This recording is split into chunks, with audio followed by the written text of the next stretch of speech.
again, this is the 7th of August 2016 on Saturday, on the 6th of August, near Lodi, Northern California.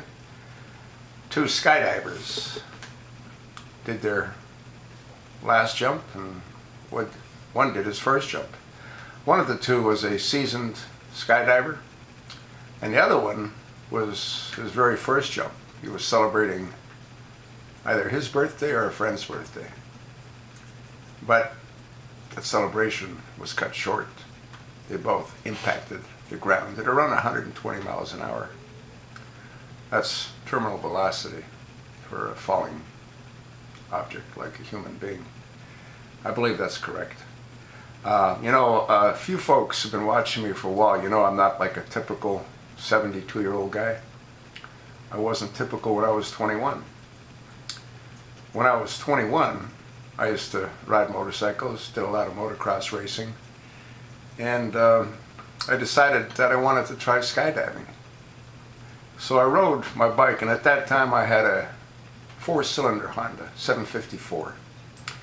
Drove it out to a jump zone, and this was in Toronto, Canada, and went out with a buddy of mine. Went through about a 45-minute course.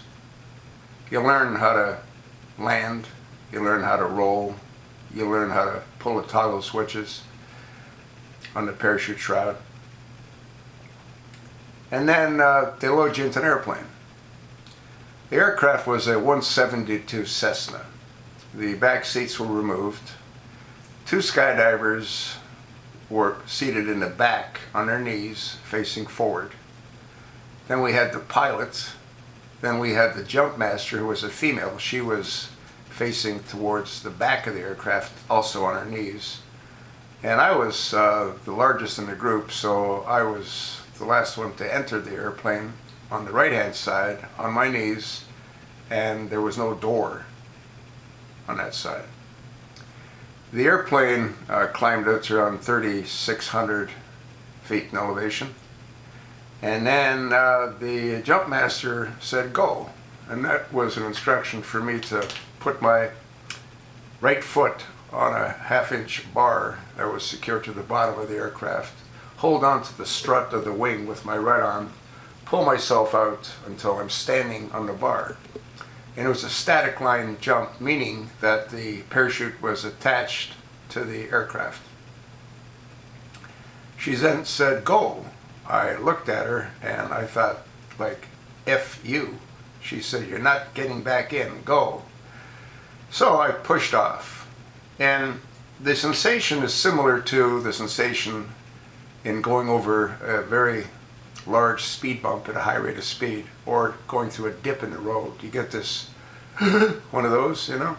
But it lasts for what seems an eternity, which isn't that long. But it lasts as long as it takes for the static line to extend and then pull the chute open. And then you're trained that if your chute doesn't fully deploy, you lift up these two toggle switches, which are on the harness, press them, it'll release the shroud.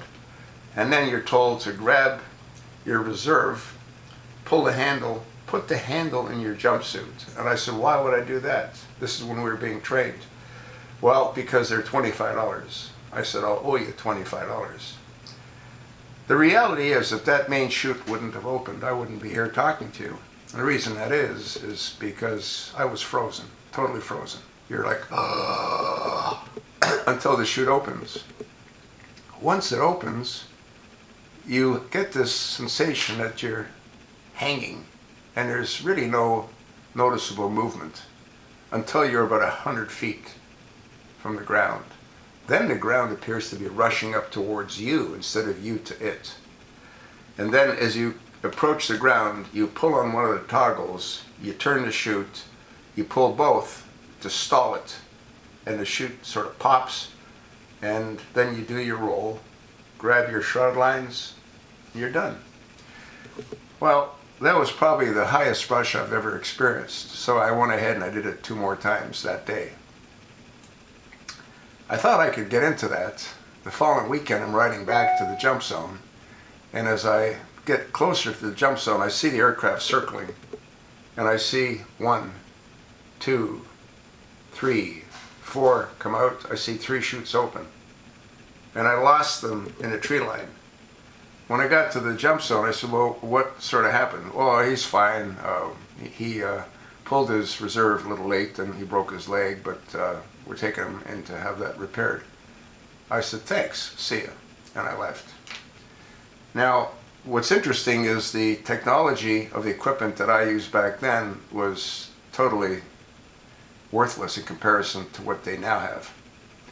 Now they have parachutes that are designed to go off based on your altitude. So let's say they're jumping in an area that has elevation, ground elevation of 4,000 feet. Well, they'll set the parachute to open at around 4,500 feet or 4,800 feet or even 5,000 feet. So the chute opens automatically. So I don't understand how these people perish. I mean, your main chute might not open, but the reserve should. What's interesting again is that they said that there's about 22 parachute deaths on average a year.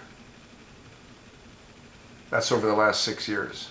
Well, if you're one of those 22, you're not going to be a happy camper. Again, as I said earlier, it's probably the highest rush I've ever experienced.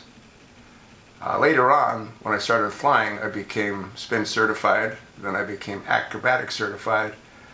I've had a total of 18 motorcycles. The majority of them were dirt bikes. I've had, I guess, maybe 7 road bikes. And I still ride a Harley with a healthy motor. As you also know from my videos, I like to hunt, I like to shoot. I'm scuba certified, I snow ski. The way I look at life is, you hear one trip, do what you want to do. And I was fortunate because I could pretty much do anything and everything that I wanted to do. I traveled pretty much all over the world except for the Middle East. I've been through Asia, I've been to every state in the Union except Alaska. I've been to every province in Canada. I've been to Portugal, I've been to Spain, I've been to Sweden, I've been to Amsterdam, Germany, England, Italy, France. You know, you sort of lose count. But yeah, I've traveled a lot. On American Airlines, I had close to 1 million miles. I used to have the platinum card for travel, so I could reserve first class 72 hours in advance. It's not been a bad ride. Anyway, at least those 2 skydivers had a rush. And the death would be instantaneous, I would imagine. They didn't suffer a whole lot. The experienced diver might have been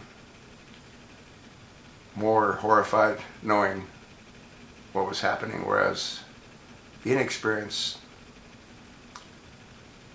here one day and gone the next. Thanks for listening.